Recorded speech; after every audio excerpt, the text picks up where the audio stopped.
Bonjour à tous, une vidéo pour vous expliquer les caractéristiques d'une éruption volcanique. Alors, on ne va pas travailler sur toutes les caractéristiques. On va travailler sur la lave, sur la consistance de la lave, on va travailler sur la constitution d'une aiguille volcanique et on va voir un petit peu ce qui permet au magma de remonter. Donc, les deux problèmes que l'on va retenir, pourquoi des différences d'éruptions volcaniques et comment le magma remonte à la surface. La première chose que je vous demandais dans le TP, c'était d'émettre des hypothèses, donc des réponses possibles à une question. On avait retenu deux hypothèses. Je suppose que les gaz permettent au magma de remonter à la surface et je pense que la consistance du magma est différente selon les volcans et donc explique les différents types d'éruptions. Vous deviez, à partir du protocole, réaliser vos expériences et on obtient cela pour la modélisation d'une éruption effusive, hein. On ne fait pas une véritable éruption, on modélise, on représente par un modèle.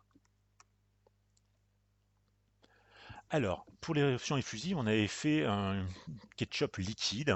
On met du vinaigre et du bicarbonate, un bouchon, et on voit qu'on reconstitue une coulée de ketchup, donc l'équivalent d'une coulée de lave. Et on voit bien les bulles de gaz qui remontent à travers le ketchup, qui s'échappent relativement facilement, mais qui permettent quand même au ketchup de remonter.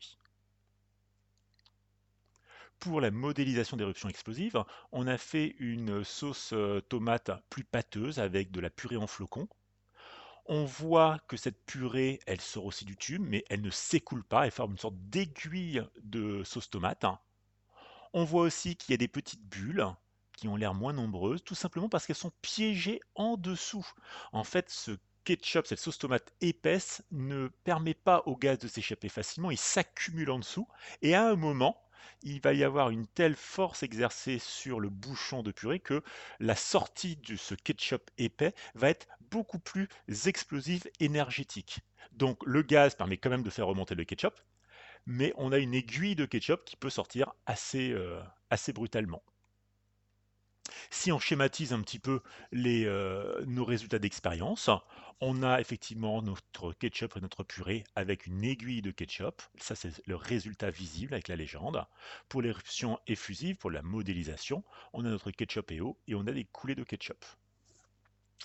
Donc, maintenant, on peut interpréter nos résultats.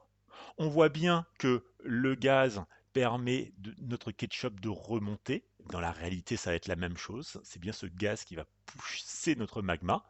Si le ketchup est fluide, liquide, le gaz s'échappe facilement et donc il va y avoir des coulées de ketchup. Et bien dans la réalité, c'est la même chose. Si le magma est visqueux, le gaz va faire remonter ce ketchup, mais par contre, on va avoir une aiguille de ketchup, l'équivalent d'une aiguille de magma dans la réalité. En conclusion, on peut donc dire que c'est bien le gaz qui permet au magma de remonter. Il n'y a pas que le gaz, mais on travaillait sur cette caractéristique-là. Et c'est bien la consistance du magma et de la lave, fluide, liquide ou visqueux pâteux, qui entraîne des caractéristiques différentes, coulée de lave ou aiguille volcanique, et donc qui explique les différents types d'éruptions. Après, évidemment, il est possible de critiquer les expériences, c'est-à-dire de trouver les ressemblances, les différences entre notre modèle et la réalité. Par exemple, évidemment, on n'a pas un volcan, on a un tube en U. On n'a pas la température de 900 à 1200 degrés du magma ou de la lave, on a une température ambiante, ce n'est pas dangereux.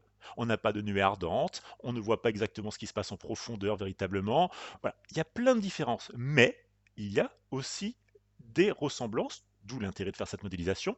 On a bien notre gaz, l'équivalent du gaz qui permet au magma de remonter.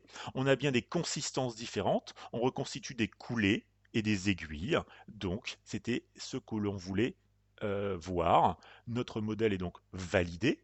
Évidemment, il n'est pas à 100% proche de la réalité, c'est logique, mais n'empêche, pour ce qu'on fait, il est très bien. D'où l'intérêt de critiquer une expérience.